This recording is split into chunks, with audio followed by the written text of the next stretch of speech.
Marcus Chen wiped the grease from his hands with a stained rag, squinting at the massive fusion engine suspended above his workstation. The Terran freighter Rust Bucket wasn't much to look at, but she'd carried him across 17 star systems in the past 3 years. Out here in the frontier sectors, a good ship and better reflexes were all that stood between a man and the vacuum of space. The orbital station around Kepler, 442b, hummed with activity. Dozens of species moved through the corridors. Tall, graceful Altarians with their crystalline skin, the insectoid Thrix clicking their mandibles in rapid conversation, and the occasional hulking Gorvani dragging cargo containers twice their own considerable size. But it was the Draknari that made everyone else step aside. Marcus had only seen them from a distance before today. 8 feet tall, covered in scales that shifted color with their emotions, and possessing a reputation for violence that made even the war-hungry Gorvani nervous. The Draknari hegemony had been expanding aggressively for the past decade, claiming system after system with ruthless efficiency. Their ships were works of art and terror combined. Sleek, predatory vessels that could outgun most anything in space. Chen! The voice belonged to Station Chief Valdez, a grizzled woman who'd been running this particular outpost since before Marcus had left Earth. Got a special job for you. Marcus set down his plasma torch and turned to face her. Valdez never looked happy, but today she seemed particularly grim. What kind of special? Draknari ship came in damaged. Big one. Their envoy specifically requested our best mechanic. She paused, studying his reaction. That would be you, apparently. The pit of Marcus's stomach dropped. Ma'am, with respect, I work on human ships. Terran tech. I don't know anything about Draknari systems. Well, you're about to learn. Valdez handed him a datapad. Full diplomatic immunity. Hazard pay ×5. And Chen? Her voice dropped to a whisper. Don't screw this up. Relations with the hegemony are delicate enough without some grease monkey starting an interstellar incident. Marcus stared at the assignment details on the pad. The ship was called the Talon's Edge, a heavy cruiser that had limped into the station 3 hours ago. Preliminary scans showed massive damage to their primary propulsion systems. What concerned him more was the note at the bottom. Crew complement includes civilian passenger. Exercise extreme caution. An hour later, Marcus stood at the airlock leading to the Draknari ship. The Talon's Edge was beautiful in the way that apex predators were beautiful. All flowing lines and hidden weapons. The hull was a deep blue that seemed to shift to purple in the station's artificial lighting, and even damaged, she radiated an aura of barely contained violence. The airlock cycled, and Marcus stepped aboard. The corridors were larger than those on human ships, designed for a species that averaged 8 feet in height. The walls were covered in what looked like living metal, pulsing softly with bioluminescent patterns. The air was warmer than he was used to, and carried scents of ozone and something that reminded him of cinnamon. His escort was a Draknari warrior named Thekvar. Like all his kind, Thekvar was impressive. Scales the color of burnished copper, eyes that glowed with an inner fire, and muscles that spoke of a lifetime spent in combat. He spoke in heavily accented standard, his voice a low rumble that seemed to vibrate through the deck plating. Human Marcus Chen, Thekvar said, mangling the pronunciation of his name. You will repair the ship heart. You will not touch other systems. You will not speak to the hatchling. Hatchling? Marcus asked. But Thekvar had already moved on, leading him deeper into the ship. The engine room was a cathedral of technology. Where human ships used mechanical systems and computer controls, the Draknari had created something that was part machine, part living organism. Conduits pulsed like arteries, and the main fusion reactor seemed to breathe. It was also very clearly broken. Several of the biomechanical systems had been torn apart, their contents spilled across the deck like alien blood. What happened here? Marcus asked, kneeling to examine the damage. Pirates, Thekvar spat. Cowardly pack hunters. They damaged the ship heart trying to steal our cargo.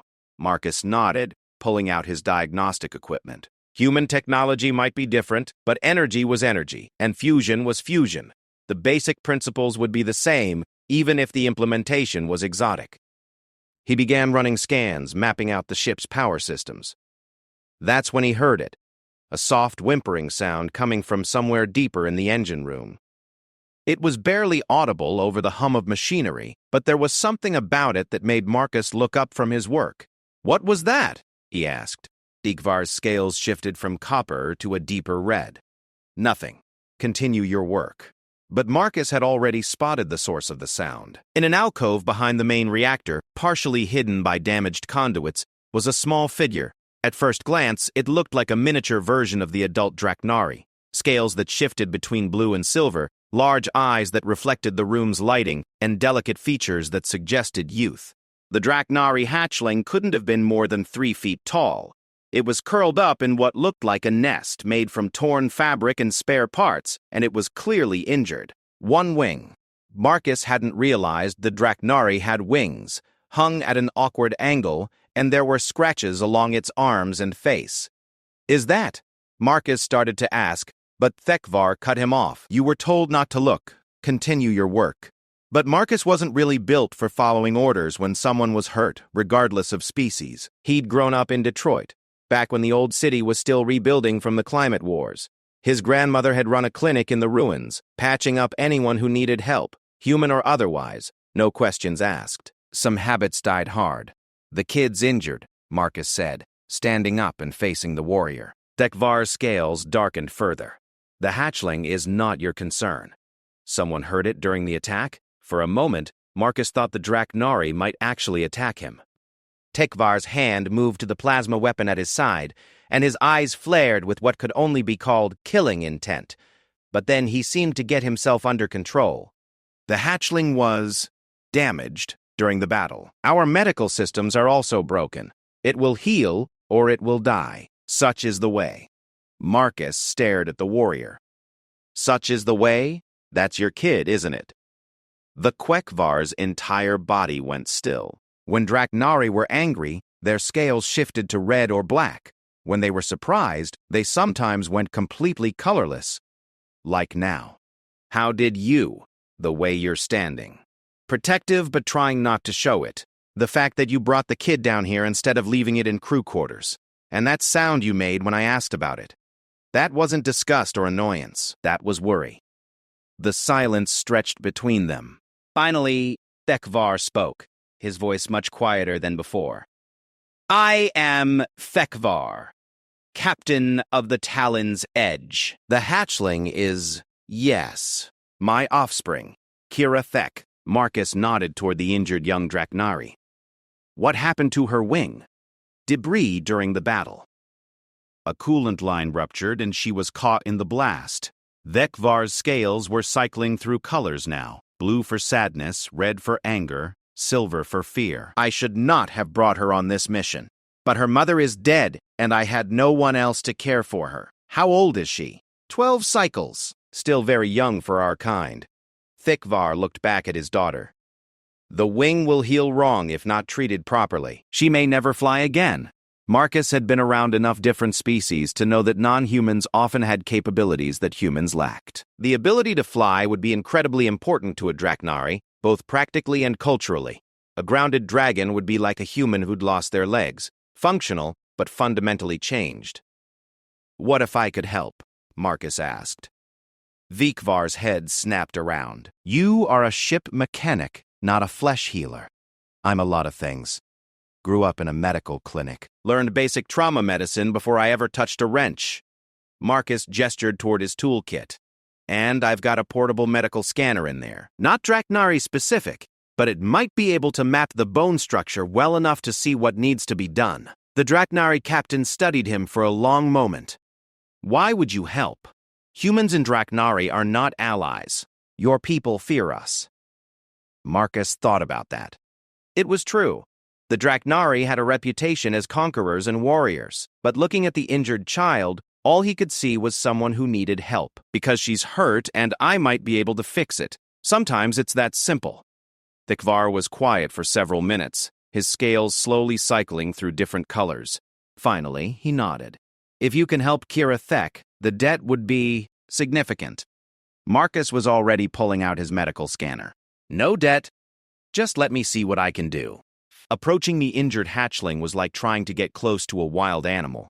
Kira Thek pressed herself back against the wall, her scales shifting to a dark, mottled pattern that Marcus guessed was either camouflage or fear. Her eyes were huge, easily twice the size of an adult's in proportion to her head, and they tracked his every movement. Easy there, kiddo, Marcus said, keeping his voice soft and moving slowly. I'm just going to take a look at that wing, okay? The hatchling said something in rapid Draknari, her voice high and musical. Thekvar responded, and Marcus caught what sounded like his name in the exchange. What did she say? She asks why the small human smells like metal and electricity. I told her you are here to fix the ship heart, Marcus smiled. Tell her I fix things that are broken. Ships, engines, wings. Another exchange in Draknari, and this time Kira Thek tilted her head, studying Marcus with obvious curiosity. She said something else, and Thekvar's scales shifted to what Marcus was learning to recognize as amusement. She says you are very small for a human. She thought your kind were larger. I'm about average, actually. Marcus activated the medical scanner and showed it to the hatchling. This is going to feel a little warm, but it won't hurt. It's just going to take pictures of your wings so I can see what's wrong. The scan took about 10 minutes, and Marcus had to admire the young Draknari's composure. Despite being obviously in pain, she held perfectly still while the scanner did its work. When it was finished, Marcus reviewed the results with growing concern. The wing structure was incredibly complex, not just bone, but an intricate network of hollow supports, flexible membranes, and what looked like specialized muscles for fine control. The damage was worse than he'd initially thought. 3 of the primary support bones were fractured, and the wing membrane had several tears that were already beginning to heal incorrectly. How bad is it? Thekvar asked, reading Marcus's expression. Bad, but not impossible. Marcus showed the scan results to the Draknari captain. See these fractures here? They're healing, but not in the right position. And these membrane tears need to be reopened and sutured properly, or they'll create weak spots. You can do this? Marcus looked at the scan again, then at the injured hatchling. Kira Thek was watching him with those enormous eyes, and he could see hope there, the kind of desperate hope that children have when adults promise to make everything better. I can try, he said, but I'm going to need help, and some supplies that aren't in my toolkit. Over the next hour, Marcus found himself in the strangest situation of his career. He was performing field surgery on an alien child, in the engine room of a Draknari warship, while her father assisted and the damaged fusion reactor hummed ominously in the background. The Draknari medical supplies were more advanced than anything Marcus had worked with, but the basic principles were the same. Antiseptic, painkillers, surgical instruments, and biocompatible thread for sutures. The main challenge was adapting human techniques to Draknari physiology. Her bone structure is different from anything I've seen, Marcus explained as he worked. Hollow, like a bird's, but with these internal support struts. It's incredibly elegant, actually. Lightweight, but strong. Kira Thek had been given a mild sedative, but she was still conscious and alert. She watched everything Marcus did with fascination, occasionally asking questions in rapid Draknari that her father would translate. She wants to know if you have wings, Thekvar said. No wings. Humans are ground-bound. Marcus carefully aligned one of the fractured bones, using a micro-manipulator to position it correctly. Tell her that's why we build ships, so we can fly among the stars instead. She said something that made Thekvar's scales shift to a warm gold color. What did she say? She says that makes you very clever, to find a way to fly without wings. Despite everything, the reputation of the Draknari, the political tensions, the fact that he was currently elbow-deep in alien surgery, this felt right. Fixing things was what he did, whether they were fusion reactors or broken wings. The surgery took 3 hours. By the time Marcus finished the last suture on the wing membrane, his back was aching and his hands were cramping. But the wing was properly set, the tears were sealed, and Kira Thek was already showing more color in her scales. How long before she can fly again?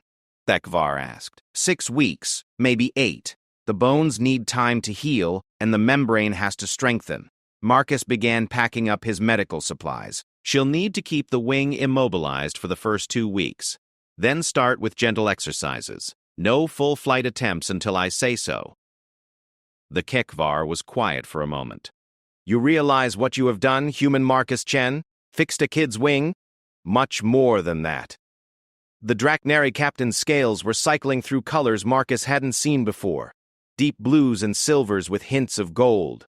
Among our people, the young are precious beyond measure. Our reproduction rate is low, and many hatchlings do not survive to adulthood.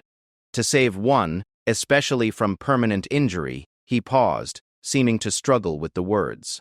There is no adequate way to express the debt. Marcus was about to protest that no debt was necessary, when alarms began sounding throughout the ship, red lights flashed, and he could hear running footsteps in the corridors outside the engine room. What's happening? Marcus asked. The Kekvar was already moving toward a communications panel. He spoke rapidly in Draknari, his voice sharp, with command authority. The response came back equally rapid, and Marcus saw the captain's scales shift to deep red. The pirates have returned, Thekvar said grimly. 3 ships this time, and they're demanding we surrender our cargo. What cargo? Thekvar looked back at his daughter, who was now sitting up in her makeshift nest, looking around with wide, frightened eyes. Medical supplies. Rare isotopes for treating scale rot, worth a fortune on the black market. Marcus understood immediately. Scale rot was a disease that affected several reptilian species, including the Draknari. Without treatment, it was invariably fatal. The medical supplies weren't just valuable. They were desperately needed. How long before they attack? My ship is damaged, engines offline. We cannot run, and our weapons are operating at 30% capacity. Thekvar moved to another panel, his claws dancing across the controls. I have sent a distress signal, but help will not arrive in time. Marcus looked around the engine room, his mind racing. The fusion reactor was damaged but still functional. The biomechanical systems were partially offline but not destroyed. And he was, despite his protests to Station Chief Valdez, one of the best engineers in the frontier sectors. What if we could get your engines back online? The Kekvar turned to stare at him. The ship heart is too damaged. It would take days to repair properly. Not repair. Jury rig. Marcus was already moving toward the damaged systems, his engineering mind automatically cataloging possibilities. We don't need full power, just enough to run. How much thrust do you need to reach the station's defense perimeter? Perhaps 20% of normal capacity? Marcus grinned, the expression probably looking slightly manic in the red emergency lighting. 20% I can do. 20% I can do. But I'm going to need your help, and we're probably going to violate about 17 safety protocols in the process. What followed was the most intense 20 minutes of Marcus's career, working with Thekvar, who, it turned out, had considerable technical knowledge despite being primarily a warrior. He began rerouting power systems and bypassing damaged components. The Draknari biomechanical technology was strange, but the basic principles were familiar. Here, Marcus said, pointing to a cluster of damaged conduits. These feed power to the secondary thrusters. If we can splice them into the primary distribution network, the bio-neural processors will not accept the signal, Thekvar objected. The pathways are not compatible. Then we make them compatible. Marcus pulled out a neural interface adapter from his toolkit. A piece of contraband tech he'd acquired in a poker game on Rigel Station. This should trick the system into thinking the signals are coming from the right source. As they worked, Marcus became aware that Kira Thek was watching everything with intense fascination. Despite her injury and the danger they were all in, she seemed more curious than afraid. She even began making suggestions, pointing out connections that Marcus had missed, or indicating where spare parts might be found. She has a gift for this, Thekvar said proudly, always taking things apart to see how they work. Her mother said she would be an engineer, not a warrior. Smart kid. Marcus finished the last connection and stepped back. Okay, moment of truth. Try bringing the engines online. Thekvar moved to the control panel and began entering commands. The reactor's hum changed pitch, growing deeper and more resonant. Throughout the ship, Marcus could hear systems coming back to life, air circulators spinning up, lights brightening, the subtle vibration that indicated the thrusters were receiving power.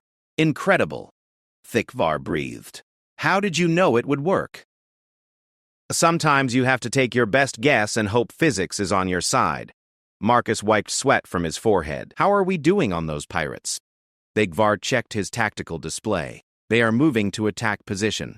Weapons charging. He looked up at Marcus. We have engines, but we are still outgunned. If they choose to destroy us rather than capture us, then we better make sure they don't get the chance. Marcus looked around the engine room one more time, then at the injured hatchling who was still watching everything with bright, intelligent eyes. Can you get us to the station's defense perimeter? And once we are there, let me worry about what happens once we're there. Marcus moved toward the communications panel. I need to send a message to the station. Think your ship can handle a little creative engineering? The Kikvar scales shifted to what Marcus was learning to recognize as curiosity mixed with concern. What do you have in mind? Something that's either going to save all our lives, Marcus said, beginning to compose his message, or get us all killed in a very spectacular fashion. The Talon's edge lurched as the makeshift engines kicked in, throwing Marcus against a bulkhead. Through the ship's internal communications, he could hear Thekvar barking orders to his crew in rapid Draknari. The translation software in Marcus's comm unit was struggling to keep up, but the tone was clear enough. They were running for their lives. Human Marcus Chen, Thekvar called from the control station. Your jury-rigged systems are holding but barely. I am reading fluctuations in the power grid. That's normal, Marcus replied, though he was studying the readouts with growing concern. The biomechanical systems were trying to reject his modifications, like an immune system fighting off an infection. The ship's neural network doesn't like foreign technology. We just need to keep it stable long enough to reach the defense perimeter. Kirathek made a soft chittering sound from her nest, something that might have been laughter if she'd been human. She said something in Draknari, and Thekvar's scales shifted to an amused gold despite their desperate situation. What did she say?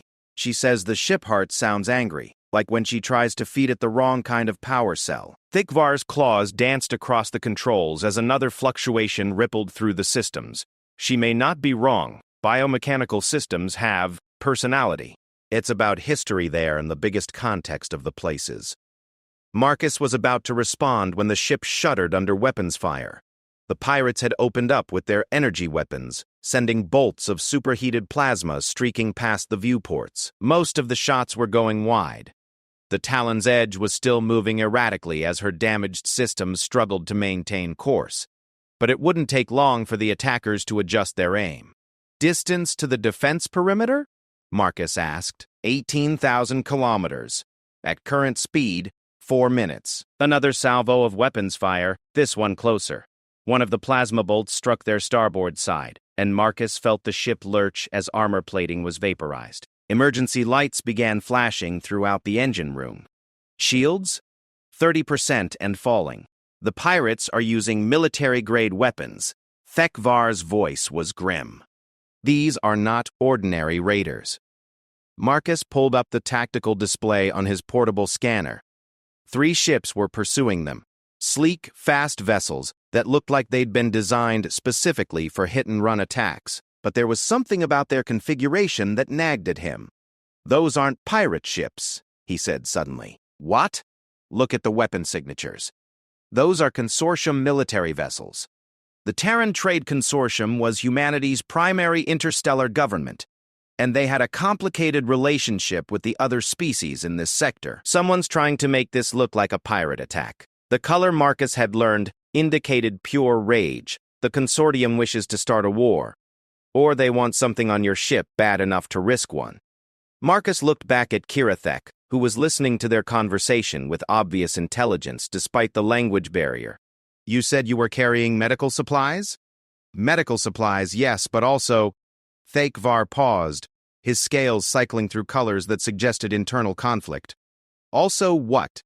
The Draknari captain was quiet for a moment, and Marcus could almost see him weighing his options. Finally he spoke. Kirathek is not just my daughter. She is the daughter of Sekthara, the crown prince's sister. Her bloodline carries genetic markers that are significant. Marcus felt his stomach drop. She's royalty? More than that, the Draknari monarchy is not just hereditary. It is genetic. The ability to interface with our biomechanical systems, to truly command them, is carried in specific gene sequences. Kira Thek possesses these markers in greater concentration than any hatchling born in 3 generations. And the consortium knows this? They have spies everywhere. If they could capture her, study her genetic structure, Thekvar's scales had gone completely black now. They could potentially create biomechanical systems that rival our own. The military applications would be immense. Marcus stared at the small figure curled in her makeshift nest. Kira Thek looked so young, so vulnerable. The idea that an entire government would commit acts of war to get their hands on a child made him feel sick. That's not going to happen, he said firmly. Another barrage of weapons fire, and this time, several shots found their mark. The ship's artificial gravity flickered, and Marcus had to grab a support strut to keep from falling. Warning klaxons were sounding throughout the ship. Hull breaches on decks 4 and 7, Thekvar reported. Emergency containment is holding, but we cannot sustain much more damage. Marcus looked at the tactical display again. They were still 2 minutes from the defense perimeter, and the consortium ships were closing fast. At their current rate of damage accumulation, they wouldn't last another minute. Change of plans, Marcus said. Stop running. Thekvar stared at him. Stop running? They will destroy us. Maybe. Or maybe they'll do exactly what I think they'll do. Marcus was already moving toward the ship's communications array. Patch me through to the lead consortium vessel. Human Marcus Chen, this is not... Trust me. Marcus looked back at Kira Thek, who was watching him with those enormous, intelligent eyes. I've got an idea, but I need them to hear what I have to say. The capitated for a moment, then activated the communication system. A harsh human voice filled the engine room, speaking in heavily accented standard. Draknari vessel, this is Commander Walsh of the TCS Retribution. You will surrender immediately and prepare to be boarded. Marcus keyed the transmitter. Commander Walsh, this is Marcus Chen, civilian engineer currently aboard the Talon's Edge. I'm transmitting my identification codes now. Then, Mr. Chen, you are advised to evacuate the alien vessel immediately. We are prepared to offer safe passage to any human civilians. That's very generous, Commander, but I'm not going anywhere. Especially not when I know what you're really after. Another pause. Longer this time. When Walsh spoke again, his voice was more cautious. I'm not sure what you mean, Mr. Chen. I mean the young Draknari with the interesting genetics. The one you're trying to kidnap for your bioweapons program. Marcus kept his voice calm, conversational. The thing is, Commander, I've been recording this entire conversation. My ship's automated systems are set to broadcast the recording to every major news network in the sector if anything happens to me. The silence that followed was profound. Marcus could almost hear the wheels turning in Commander Walsh's head. The consortium couldn't afford to be caught red-handed trying to kidnap alien royalty, especially not a child. The political fallout would be catastrophic. Mr. Chen, Walsh said finally, you appear to be misinformed about the nature of our operation. Then you won't mind if we continue to the station's defense perimeter. I'm sure the Draknari hegemony's ambassador will be very interested to hear about your misunderstanding. Marcus cut the transmission and looked at Thekvar. How much longer to the perimeter? 90 seconds. But they are still pursuing. They won't fire. Not now. Too many witnesses, and they can't risk the recording getting out. Marcus moved back to the engine controls, checking the power fluctuations. But they'll try something else. Probably attempt to disable us with ion cannons or some other non-lethal weapon. As if summoned by his words, the Talon's Edge was suddenly enveloped in crackling blue energy. The lights flickered, and several of Marcus's jury-rigged systems began sparking. Ion storm, Thekvar reported. They are trying to disable our engines without destroying the ship. Is the spoils all test? The biomechanical systems are more resistant to ion damage than purely mechanical ones, but your modifications... The ship lurched again, and Marcus could hear systems failing throughout the vessel. His neural interface adapter was smoking, and several of the power conduits he'd spliced together were beginning to separate. 30 seconds to the perimeter, Thekvar said. But we are losing power. Marcus looked around the engine room desperately. The makeshift repairs were failing faster than he could fix them. They needed more power, but the damaged systems couldn't handle it. Unless... Kira Thek, he said suddenly. Can she hear me? The hatchling looked up at the sound of her name, tilting her head curiously. Tell her I need her help. Tell her the ship heart needs her to sing to it. Thekvar stared at Marcus as if he'd lost his mind. Sing to it?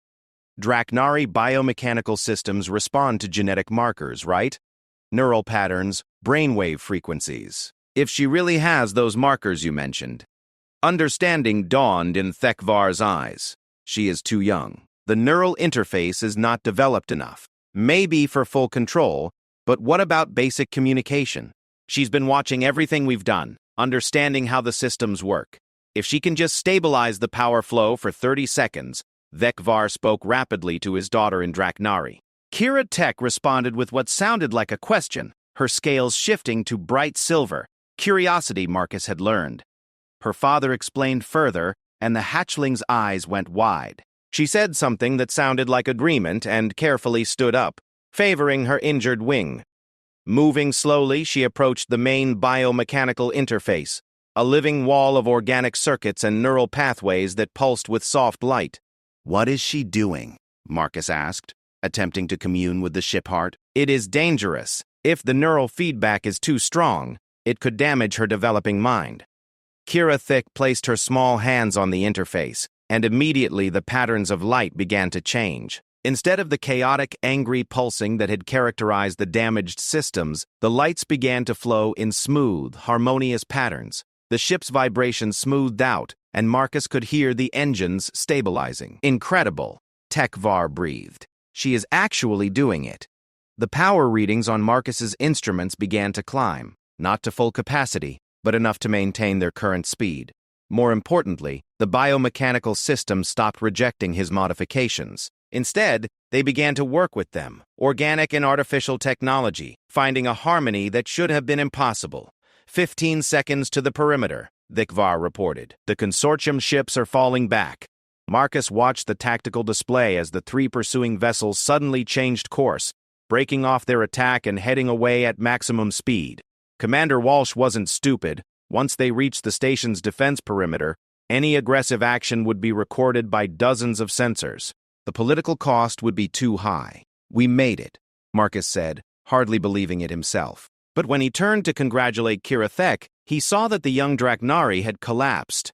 She was unconscious, her scales a pale, washed-out color that spoke of exhaustion, or worse.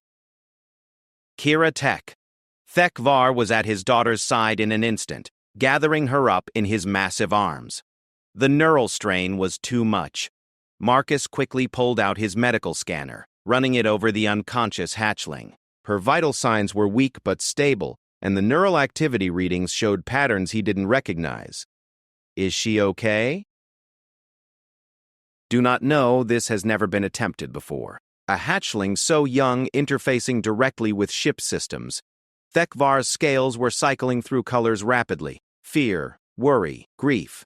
Her brain activity looks normal, Marcus said, though he was far from an expert on Draknari physiology. Strong, even. Maybe she's just exhausted. As if in response to his words, Kira Thek stirred in her father's arms. Her eyes fluttered open, and she said something in a weak but clear voice. What did she say? Thekvar's scales shifted to gold. Relief and joy mixed together. She says the ship heart is happy now. It likes the way you fixed it. Marcus laughed, the sound echoing strangely in the engine room. Tell her she did most of the fixing. I just gave her the tools to work with. The docking procedures at the orbital station took another hour. By the time the Talon's edge was secured in one of the larger bays, Kira Thek was fully conscious and chattering away in rapid Draknari. Her color had returned, and she seemed none the worse for her ordeal. The station medical bay has Draknari-compatible equipment, Marcus said as they prepared to disembark. They should be able to check her over, make sure there are no lingering effects from the neural interface. That will not be necessary, Thekvar said. She is strong. Stronger than I realized. They were interrupted by the arrival of Station Chief Valdez, accompanied by a full security detail and someone Marcus didn't recognize. A tall, thin man in the uniform of a diplomatic corps attaché. "Mr. Chen," Valdez said, "this is Attaché Morrison from the Terran Embassy. He'd like a word with you about the incident with the consortium vessels." Morrison stepped forward, his expression carefully neutral. "Mr. Chen, I understand you made some rather serious accusations against Commander Walsh and his task force. I hope you realize the implications of such claims."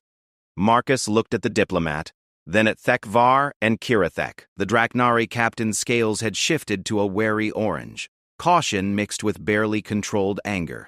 "I realize the implications perfectly," Marcus said. "The question is, what are you going to do about them?"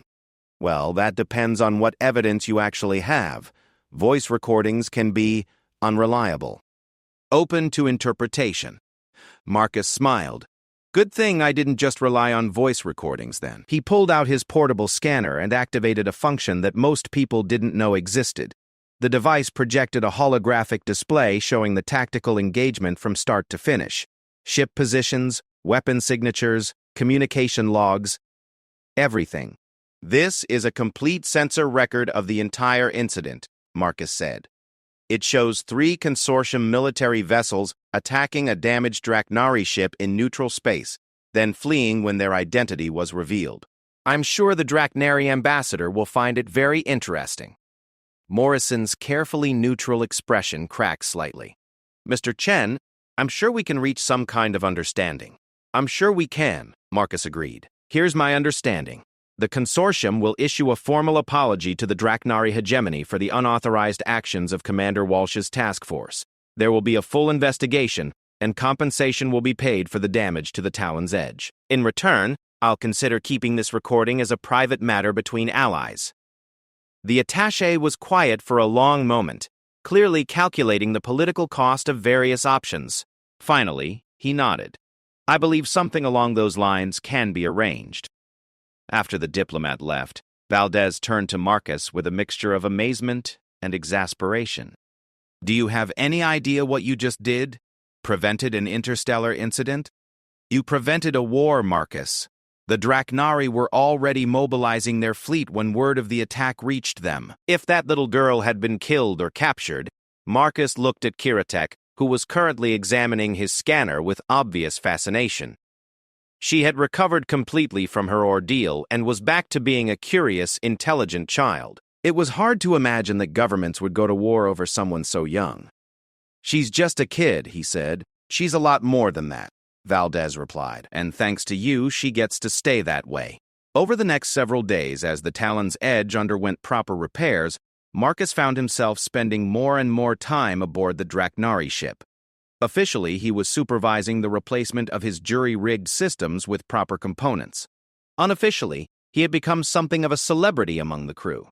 The story of the human mechanic who had saved the captain's daughter had spread throughout the ship. Draknari warriors who had initially regarded him with suspicion or indifference now nodded respectfully when they passed him in the corridors. Some even attempted conversations in broken standard. But it was his friendship with Kirathek that surprised him most. Despite the language barrier, they had developed an easy rapport based on their shared interest in how things worked. She would watch him work on the ship's systems, asking questions through her father's translation, and occasionally offering suggestions that were remarkably insightful. "She has the gift," Thekvar said one afternoon as they watched his daughter successfully diagnose a minor power fluctuation in one of the secondary systems. "The ability to understand technology intuitively, to see patterns that others miss. It is rare, even among our people." "She's definitely smart," Marcus agreed. "But more than that, she's creative. She sees solutions that wouldn't occur to someone who's been trained in conventional methods, like using human technology to interface with Draknari biomechanics." Marcus laughed. "Exactly like that."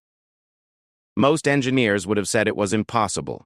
That evening, as Marcus was finishing up his work for the day, Kirathek approached him with something in her hands. It was small, roughly cylindrical, and made from what looked like spare parts from around the engine room. She said something in Draknari, holding the object out to him. "What is it?" Marcus asked Thekvar. A gift. She made it herself from discarded components. Thekvar's scales shifted to warm gold. It is a harmonic resonator, a tool used in biomechanical engineering. But this one is different. See these modifications? Marcus examined the device more closely. The basic structure was definitely Draknari, but there were additions that looked suspiciously like human technology. Microcircuits that could have come from his own toolkit, integrated seamlessly with organic components. She's created a hybrid tool, he realized, part biological, part mechanical. Yes, she says it is for fixing things that are broken in new ways, things that need both kinds of repair. Marcus looked at the young Draknari, who was watching him hopefully. He activated the device, and immediately felt a subtle vibration that seemed to resonate with the ship's biomechanical systems around them. It was like having a direct line to the ship's nervous system. "This is incredible," he said. "I've never seen anything like it." Kirathek chirped something that sounded pleased, and Thekvar translated. "She says it is a tool for friends who fix things together." Marcus felt something tight in his chest, an emotion he couldn't quite name. This child, who had been through so much, who carried the weight of genetic destiny and political importance, had made him a gift, not because she had to, not because of politics or debts, but because she wanted to share something she had created. "Tell her thank you," he said, "and tell her that when I use this, I'll remember the friend who made it for me." The translation made Kiratek's scales shift to bright, happy silver. She said something else, longer this time, and gestured between Marcus and her father. What did she say now? Thekvar was quiet for a moment, his scales cycling through colors Marcus had learned to recognize as deep emotion. "She says you are pack family now, that the ship heart has accepted you, and so she accepts you. She asks if you would teach her more about human engineering." Marcus looked at this remarkable child, then at her father, and felt something fundamental shift in his understanding of the universe. 3 days ago, the Draknari had been scary aliens with a reputation for violence. Now, one of them was offering him something that sounded very much like adoption. "I'd be honored," he said. As the repairs to the Talon's Edge neared completion, Marcus found himself facing a decision he hadn't expected. Thekvar had made him an offer, a position as chief engineer aboard his ship with the opportunity to study Draknari biomechanical technology and help train the next generation of hybrid engineers. "It would not be easy," the Draknari captain had explained. "You would be the first human to serve aboard a hegemony vessel. There would be those who would question your presence, your loyalty. But Kirathek has shown us something we had not considered, that human and Draknari technology can work together in ways we never imagined." The offer was tempting. Marcus had always been curious about alien technology, and the chance to work with biomechanical systems on a daily basis was the opportunity of a lifetime. But it would also mean leaving behind everything familiar, stepping into a world where he would always be an outsider. "What does Kirathek think?" he asked. Thekvar's scales shifted to amused gold. "She has already designed modifications to the ship that would accommodate human physiology. New quarters, adjusted atmosphere controls, even a small workshop for your tools. She assumes you will say yes." Marcus laughed. "She's pretty confident. She is young, but she understands things that older minds sometimes cannot see. The universe is changing. Human Marcus Chen. The old boundaries between species, between technologies, between ways of thinking, they are becoming less important than what we can build together." That night, Marcus sat in his quarters aboard the station, staring out at the stars. The Talon's Edge was visible through his viewport, her biomechanical hull pulsing gently with internal light. In a few hours she would be ready to depart, and he would need to give Thekvar his answer. His comm unit chimed with an incoming message. The sender was listed as KT, and the message was a video file. Marcus opened it and smiled. Kirathek appeared on the screen, her scales shifting through happy colors as she spoke in rapid Draknari. Behind her, Marcus could see the engine room of the Talon's Edge, but it looked different somehow. Cleaner, more organized, with what looked like new equipment integrated seamlessly with the biomechanical systems. The translation software rendered her words into text at the bottom of the screen. "Friend Marcus Engineer, I have prepared the ship heart for your arrival. The new systems are eager to meet you. The stars are very beautiful from here, and there are many broken things among them waiting to be fixed. Will you come and fix them with me? Marcus stared at the message for a long time, then began composing his reply. He had a feeling his life was about to become very interesting. 6 months after joining the crew of the Talon's Edge, Marcus Chen had learned 3 important things about life aboard a Draknari vessel. First, biomechanical technology was far more complex and beautiful than he had ever imagined. Second, Draknari military discipline made Terran boot camp look like a casual social gathering. And third, Kira Tech was not just gifted, she was revolutionary. The young Draknari had grown considerably in the time Marcus had known her. Her injured wing had healed perfectly thanks to his field surgery and her own remarkable constitution. More importantly, her understanding of hybrid technology had expanded at a pace that left even Marcus struggling to keep up. She learns faster than anyone I have ever seen, Thekvar had confided during one of their evening discussions. Already she understands principles that take our engineers years to master. And with your human techniques, the captain's scales had shifted to a mixture of pride and concern. She sees possibilities that our people have never considered. Marcus was currently witnessing one of those possibilities firsthand. They were in what Kira Tech had dubbed the Innovation Chamber, a section of the ship that had been converted into a workshop where she could experiment with hybrid technologies. The space was a fascinating blend of organic curves and mechanical precision, with biomechanical interfaces growing alongside traditional computer terminals. Watch this, Marcus friend, Kira Tech said, her scales shimmering with excitement. Her standard had improved dramatically over the past months, though she still occasionally reverted to Draknari when she got excited about her work. She was standing before a holographic projection showing the schematic of a new type of engine design. Unlike traditional fusion reactors or even Draknari biomechanical systems, this was something entirely different. A hybrid that incorporated elements from both technologies.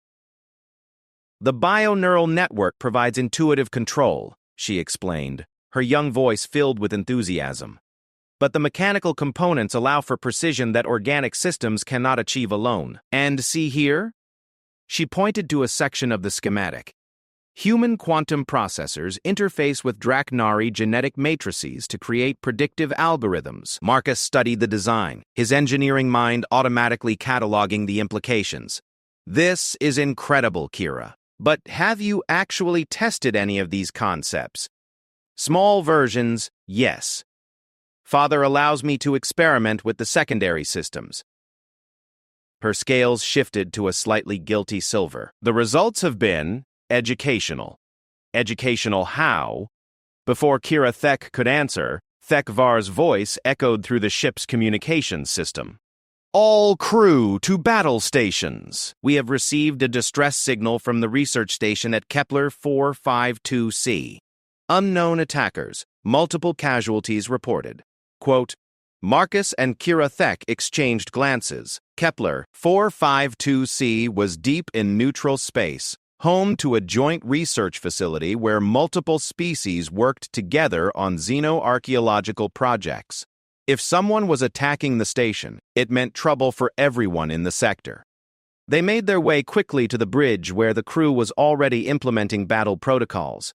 The bridge of the Talon's Edge was a marvel of biomechanical engineering, a living command center where organic interfaces responded to the crew's thoughts and emotions as much as their physical commands. Report, Thekvar ordered as they entered. Long-range sensors detect 3 unknown vessels in the Kepler system, reported Seknara, the ship's sensor operator. The research station's defenses appear to be offline. We are receiving fragmentary transmissions indicating heavy casualties. Marcus moved to one of the auxiliary stations, calling up the sensor data on his portable scanner. Those ship signatures, I've seen them before. Where? Thekvar asked. The consortium vessels that attacked us 6 months ago. Same energy patterns, same weapon configurations. Marcus looked up at the Draknari captain. Someone's using military-grade ships disguised as pirates again. Thekvar's scales darkened to deep red. The consortium again? Maybe, or someone who wants it to look like them. Marcus studied the data more carefully. What's at that research station? Anything that would be worth this kind of risk? archaeological artifacts from pre-spaceflight civilizations, ancient technologies, cultural artifacts. Valuable to scholars, but hardly worth starting a war over. Thekvar paused, his scales shifting. Unless what? There have been rumors, whispers of discoveries at the station, something significant, something that could change our understanding of galactic history. Kira Thek, who had been quietly studying the sensor readings, suddenly looked up. "Father, may I make a suggestion?" "Of course, little engineer. The attacking ships, they are using standard military tactics, yes? Overwhelming firepower, coordinated assault? That appears to be correct. Then they will not expect hybrid tactics." Her scales shifted to the bright silver that Marcus had learned indicated creative inspiration. "The modifications I have been working on. The enhanced sensors, the predictive algorithms. They could give us advantages that conventional ships cannot match." Thekvar looked uncertain. "Kira Thek, those systems are still experimental. We do not know if they will function properly under combat conditions. All the more reason to test them against enemies who deserve whatever happens to them," Marcus said. He looked at the young Draknari, then at her father. "What exactly are you proposing, Kira?" "The hybrid sensor array I developed can predict enemy movement patterns by analyzing micro-variations in their engine outputs. The bioneural targeting system can adjust our weapons faster than any mechanical computer. And the quantum biological shields," her eyes gleamed with excitement. "They can adapt their frequency in real time to counter incoming energy weapons." Marcus felt a familiar thrill of excitement. "You've actually built all of this?" "Small versions, prototypes, but the principles are sound." She looked at her father pleadingly. "The people at the research station need help, and this is our chance to show what hybrid technology can really do." Thekvar was quiet for a long moment, his scales cycling through various colors as he weighed the options. Finally, he nodded. "Very well. We will test your innovations, little engineer, but if the systems fail, they will not fail," Kira Thek said with the absolute confidence that only the young possess. "Marcus' friend and I have checked all the calculations. The ship heart is eager to try new things." The next few hours were a frantic rush of activity as Kira Thek's experimental systems were brought online. Marcus found himself working alongside Draknari engineers, integrating quantum processors with bioneural networks in ways that should have been impossible. The ship itself seemed to come alive in new ways, responding to commands with an almost eager intelligence. "Hybrid sensors online," reported Seknara, his scales shifting to amazed blue. "I am detecting everything. Energy signatures, gravitational fluctuations, even minute variations in stellar radiation. It is as if the ship has become aware of the universe itself. Bioneural targeting system active. Added Vecthara from the weapon station. The targeting computers are learning, adapting. They are predicting where enemy ships will be before the enemies know themselves." Thekvar looked at his daughter with a mixture of pride and amazement. "How is this possible?" "Human creativity combined with Draknari biological intuition," Kira Thek explained happily. "Mechanical precision guided by organic wisdom. The two approaches do not compete. They enhance each other." The journey to the Kepler system took 8 hours at maximum speed. As they approached, the full scope of the disaster became clear. The research station was badly damaged with multiple hull breaches and failing life support. The 3 attacking ships were still in the area, apparently attempting to dock with the station.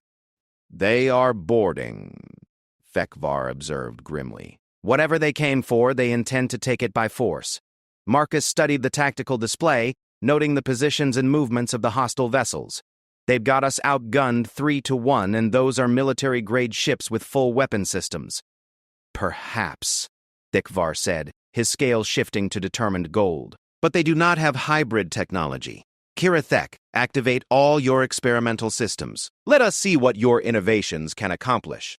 What followed was unlike any space battle Marcus had ever witnessed or imagined. Instead of the brutal exchanges of fire that characterized most ship-to-ship combat, the Talon's edge moved with an almost artistic grace, weaving between enemy weapons fire as if she could see the future. "Incoming missiles," Seknara reported. 12. No, 16 plasma torpedoes.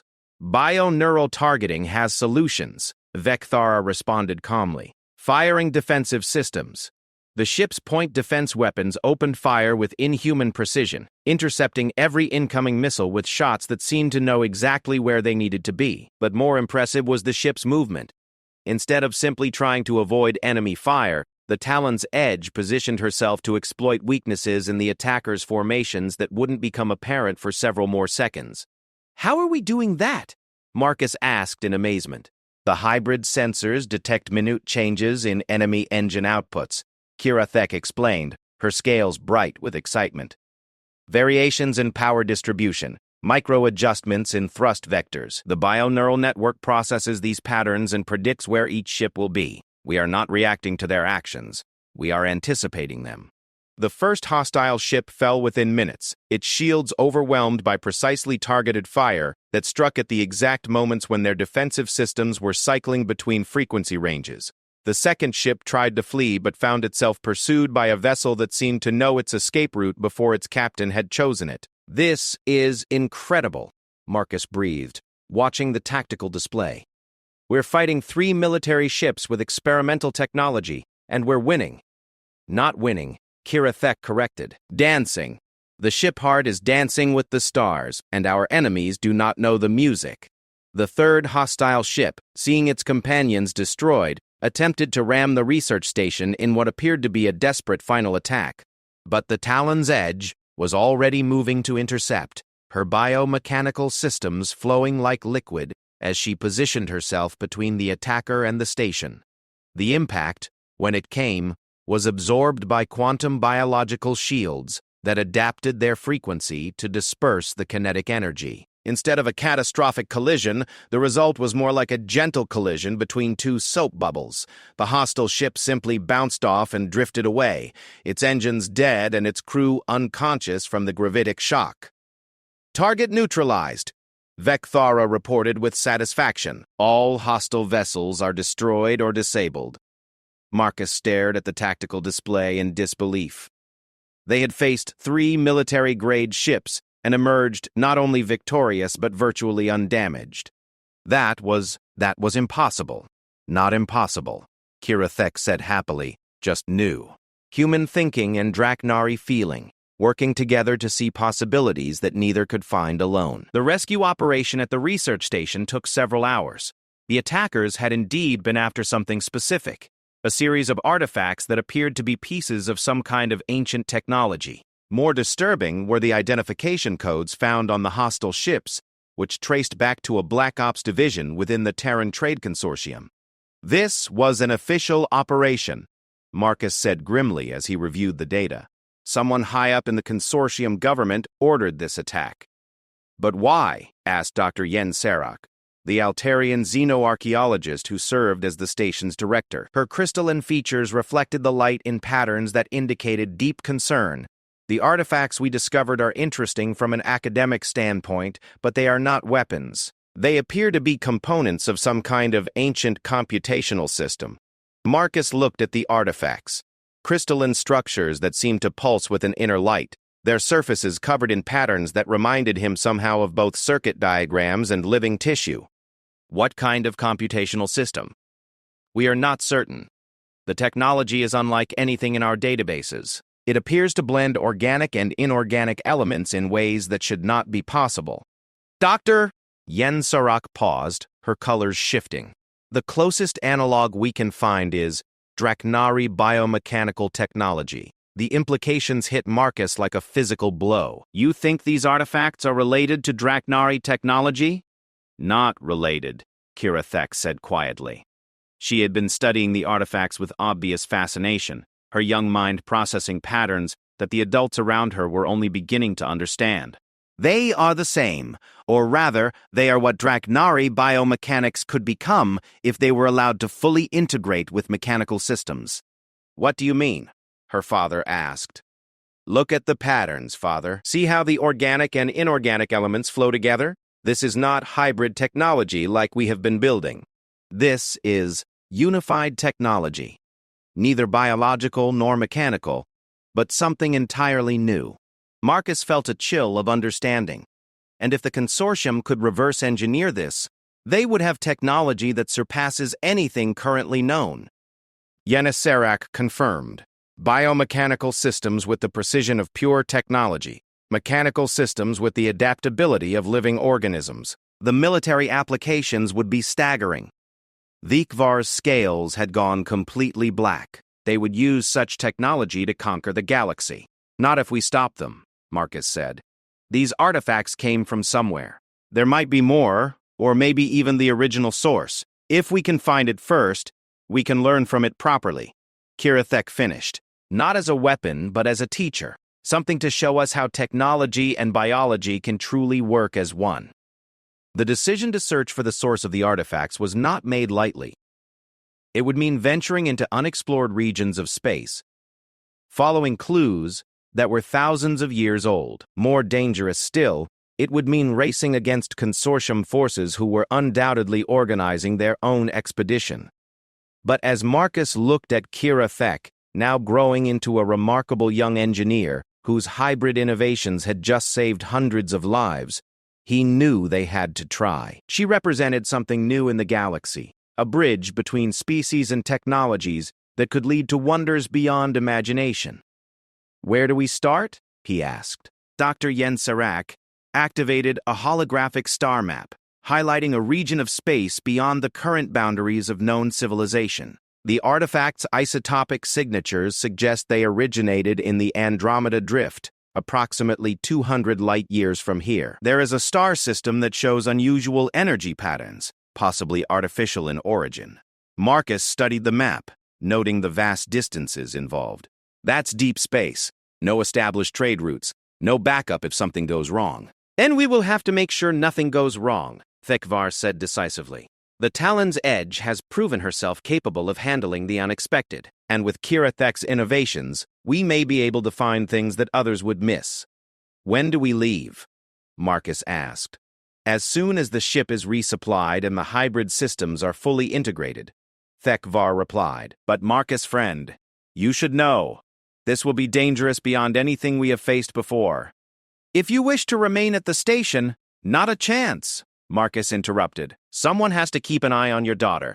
Make sure she doesn't accidentally revolutionize the universe while we're not looking. Kirathek's scales shifted to happy silver, and she made the chittering sound that passed for laughter among her people. Too late, Marcus, friend. I think I may have already started. As preparations for the expedition got underway, Marcus found himself thinking about how much his life had changed. 6 months ago, he had been a simple mechanic working on freighters and trying to avoid interstellar politics.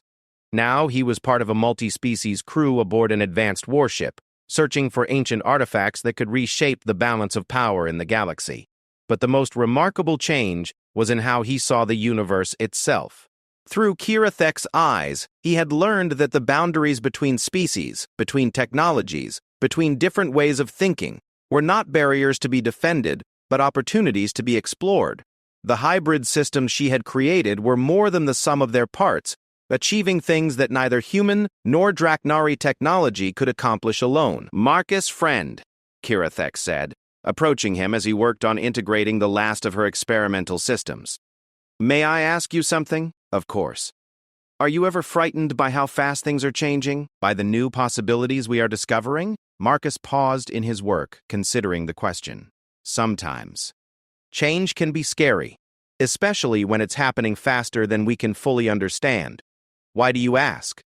I have been having dreams, she said quietly. Dreams of technologies that do not yet exist, of ships that think and feel, of worlds where different species work together so closely that they become something new. And in the dreams, I can see possibilities that frighten me. What kind of possibilities? Ways that technology could be used to control instead of liberate. Ways that power could corrupt even good intentions. Her scales shifted to worried blue. What if the things I am creating lead to harm instead of help? Marcus set down his tools and looked at the young Draknari seriously. Kira, every powerful technology can be used for good or evil. Fire can warm your home or burn it down. The question isn't whether your innovations could be misused, it's whether they'll be in the hands of people who care about using them responsibly. And how can we ensure that?